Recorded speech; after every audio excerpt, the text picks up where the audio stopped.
Hey YouTube, today I'm going to be giving you a NHL 14 HUT pack opening. I had 26k, 11:30, not that late. I'm like, I've been doing a lot of videos lately that I probably would say 6 straight videos without doing a commentary. And I'm like, you know what? Instead of putting some music to this pack opening, why not just do a commentary? And right now, I'm going to do a 25k value pack, and I'm going to use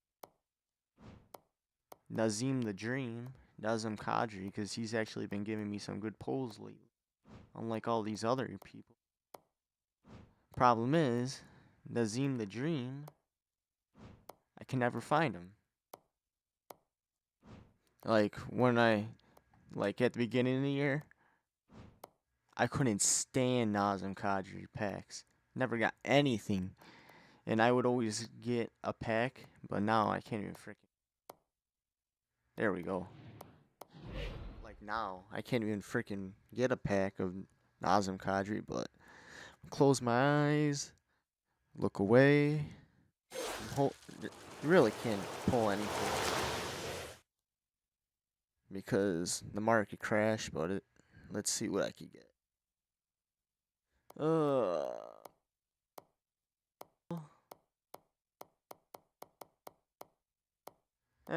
+5 off. Use that for my 5k on a pack. A couple consumables that you can use for your team, but whatever. So, hope you guys enjoyed.